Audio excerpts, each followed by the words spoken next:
been 5'4", but others say he was about 5'2", and likely weighed about 130 pounds. Yeah, so he's just a little guy. He's a little feller.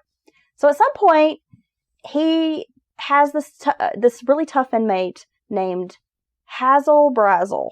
That's an awesome, tough inmate name.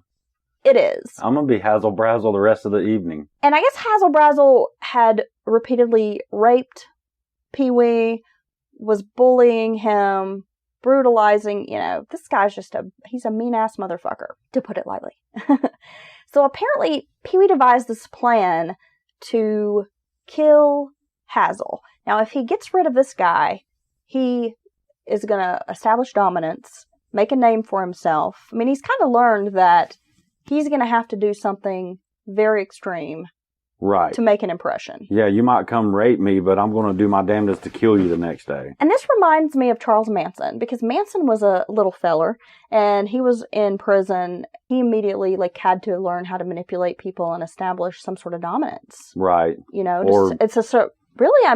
It almost sounds like it's out of survival or necessity. Right. More than it is just I enjoy killing people. Yeah, I could see Manson talking people into protecting him and shit, filling their and he head full of did. bullshit. That's kind of how he was able to perfect that very manipulative personality and charisma, is that he started learning the ropes when he was a young man in juvie and in prison. Hazel Brazel is on the toilet, and somehow Pee Wee manages to get into this bathroom area where Hazel Brazel is, doing what he's doing in the bathroom. Pee Wee stabs him, repeatedly. He earned the respect of the other inmates after this murder, but he was given an extra 3 years on top of his original sentence. That's all? Yeah. Damn. Of course, Hazel was brutalizing him and raping him, so fuck him. Right. But still, just 3 years on top. Damn, that's crazy.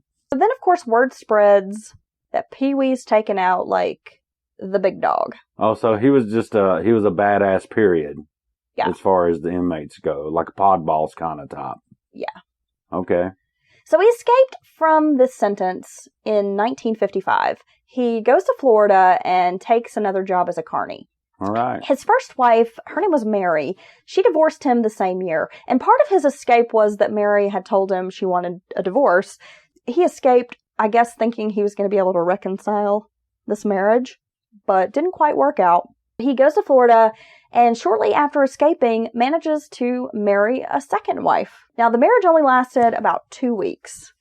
He then gets involved with another woman named Betty Gates. 2 weeks? Yeah. Now, what kills me about this is how many, awesome single guys I know out there, guy friends, yeah, that are I just can't even, no one wants to go out with me, whatever, and they're nice guys, they're established, right. They own a home, have a good job.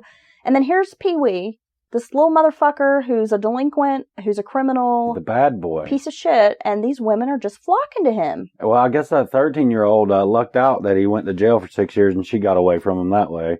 This is true. Yeah, so she kind of dodged a bullet there. He gets involved with this woman named Betty Gates. She was a contortionist with the carnival. So she was like a sideshow performer. Hello. Yeah. Yeah, I don't like that look on your face. No, I'm just saying. I know what you're thinking. Well, I was just thinking that she's probably really good at cards, like poker. Mm-hmm. Poker, get it? Poker, I barely knew her. Damn it, Dylan. Oh, dad jokes. Well, the pair steals a car and they go to Tennessee. Now, she tells him this story about how her brother's in jail and she wants to go bail him out of jail or bust him out of jail. Right. Either way. Little escape artist here. We can do it, girl. Let's go. Right. And at this point, Gaskins was pretty familiar with the process of stealing cars. That was something he'd been doing for a little bit. He would steal cars and, sell off the parts, fence the cars, that kind of thing. He was pretty good at this. They take a car and they go to Tennessee. But here we get the joke on Gaskins, is that the brother was actually her husband. Oh, so shit. Betty Gates was married. She lied to Pee Wee. He eventually finds himself in a predicament where Betty and her husband, after he's released from jail or they pay the bail or whatever, they basically ditch Pee Wee at a hotel that they're staying in. He gets found out that he's an escaped convict, gets arrested on this Tennessee trip. And because he had stolen a car and taken it across state lines, he is sentenced to federal prison. Uh-oh. Yep. So they totally were setting him up, and they played him like a fiddle. They did. And they knew they could dump him, and probably basically reported him as being a inmate or escaped inmate, and boom, he's gone. He goes to federal prison, and he finds that federal prison is a little bit better than being in state prison. A little less rapey. And I guess some people maybe there had heard of him from state prison because he had earned a bit of a reputation. His time in federal prison wasn't as harsh, or he claims it wasn't as harsh as being in state prison. And there were some like mafia types there, like crime bosses and things. Okay. So he would brag in his book about how he kind of became friends with them, and they would give him tips on how to get away with stuff. Oh. But he's finding that federal prison's really not as bad as the boys' school or the state prison. Well, that's what they say to this day. Well, he eventually gets paroled in 1961. He continued his crime spree after being released, focusing, mostly on the burglaries and selling the stolen property, and also stealing cars. So basically, I don't want to have a regular job. But then at the same time, he has a hard time getting a regular job, so he just automatically reverts back to what he knows to get by and get money in his pocket. Well, during this time, he gets a job driving for a traveling preacher. Oh. And so they're kind of traveling all over the South, North Carolina, South Carolina, Georgia, Tennessee, Florida. Oh, yeah. Virginia, just like making the rounds. Tent revivals, I bet. Exactly. While he is working for this preacher, while I guess the preacher's out doing his sermons and hosting these revivals and things, Pee Wee gets an opportunity to scout out houses, where he knows people are going to be at the revival. He's breaking in, he's stealing stuff. In 1962, he marries his third wife. Her name is Jerry Dolores. Now, oddly enough, though Pee Wee was a criminal, he was described as somewhat of a family man. Okay, so he has a tender side. He obviously knows how to romance the ladies. Yeah. Because, he's got multiple wives at this point. They might have nicknamed him Tripod in prison, too. His children said that he was a good dad. Like, later they would be like, we know he did these horrible things, but he's my daddy. I love my daddy. Kiss your daddy. Kiss your daddy. And though he was married multiple times, none of his wives or his kids ever reported that there was any kind of violence or abuse targeted at them. So, that happens. Dennis Rader, famously, the Iceman. Yeah. Kuklinski.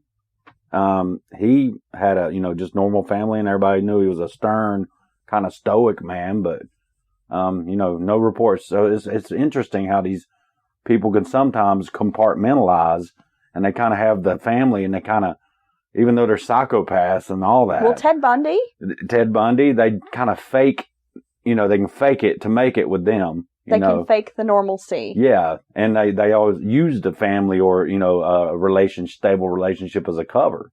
Definitely. And so Pee Wee was able to do that. Again, wives, kids, none of them reported any kind of abuse from Pee Wee. And even though he obviously had multiple families, I guess it wasn't a problem for him to pack up and leave a family and go make another family. Oh, no. But he wasn't like cruel or mean, abusive to the kids. Again, 1962, he marries his third wife. He went to a neighbor's house while he was living in South Carolina and rapes a 12-year-old neighbor girl. God. And gets arrested. And from what I could gather from the story, he had sent his wife and mother out to do something, and while they're gone, just takes it upon himself to go next door and rape the neighbor girl. So he'd already scoped her out and seen her. It seems like that was the case. And like I said, he definitely has a thing for young girls. I mean, his first wife is 13. This is a 12-year-old girl. Some sexual deviance there. So what is he in his late 20s now? Yeah, probably about that. Okay. Yeah, I'd say about 28, 29. Before the sentencing, he leaves South Carolina, goes to North Carolina. He stole a Ford Galaxy and ends up hiding out on the Lumbee Reservation. Okay. Down towards Lumberton. East, yeah. So Yeah. down in East North Carolina. Makes me think about Eastern barbecue. Yeah. While he's there, he takes a fourth wife. And now I'm not sure if he's like divorcing the other women or if he's just a bigamist and just marrying. Yeah, I'd say back then nothing's connected together. It probably doesn't even freaking matter, you know? His fourth wife was a woman named Lenny Oxendine. Eventually, he gets really restless and decides to leave the fourth wife. And at some point, she turns him in for the rape of the girl and for other crimes. The rape of the 12-year-old. Yeah, I guess she knows the story that he's fled Okay. South Carolina. He's wanted for rape. Oh, I thought they got him there. So yeah, he took off after he raped that poor little girl. Yeah, so he was arrested but left before he was sentenced. Oh, okay. And so his fourth wife knows that he is like a fugitive or a wanted man. So she turns him in, I guess, when he decides to leave her. And some other crimes he had committed. Naturally, Pee Wee ends up back in prison. How the fuck you with this guy and you know he raped little girls, man? I don't know. You know, maybe she didn't know the full extent of it. Maybe he lied. You know, maybe. There was no background check back then. Right. So she couldn't just like log onto the internet and do a quick so search to either he realize said, like he's a piece of shit. I did this and this is what I'm running for, or he said it was something else that was not horrible sounding. Because I just don't know how you could, fix that in your brain, you know? Goes back to South Carolina State Prison. He serves time in prison and is released in 1968. Now, since he'd already been to that prison, was known for killing Hazel Brazel, he had it fairly easy there. The warden even wrote a letter on his behalf, like recommending that he get an early release. Oh, yeah. Cool. I guess the reputation thing worked out for him, didn't it? He's 35 years old. Well, I guess while he was there, people were taking it easy on him, the other inmates. So he wasn't being raped. He wasn't getting into fights. Yeah. So good behavior. Well, I guess from their perspective, they have to look at it like that.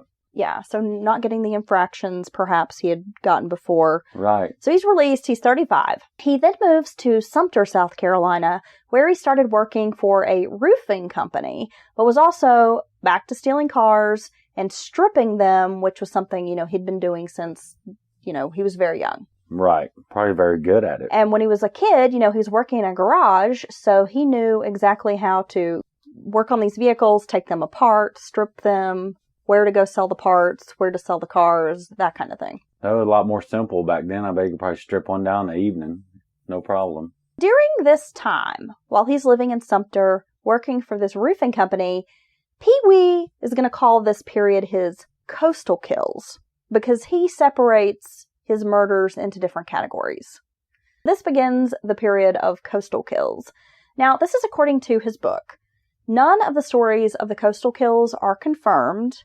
This is where we might be telling you things that are not exactly fact, but are from the horse's mouth. Pee Wee is elaborating, giving details, telling about these stories. Yeah, and I think either way it still has credence because either it's true and we're hearing the details of crime, which is why we're all here, or it's not true, but you get a peek into the mind of the person to kind of how they view themselves or want the world to view them. So it's interesting either way. And Pee Wee was a bit bombastic, so we don't know for certain that these are factual stories, or again, if he was lying and just fabricating to, make himself seem bigger and badder and meaner right. than he maybe actually was.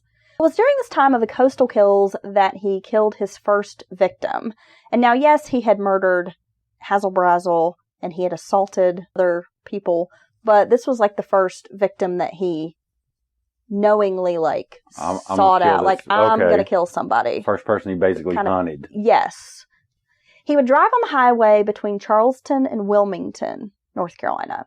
And he would first give, it kind of started, it was like a process. He would first start by giving hitchhikers a ride.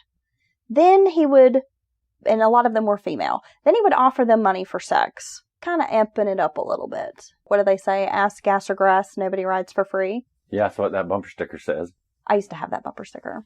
Now, when women would turn him down, these hitchhikers, they're just looking for a ride. Right. I mean, some of them, I guess, would take him up on the offer. Well, sure, yeah. I'll take your $10.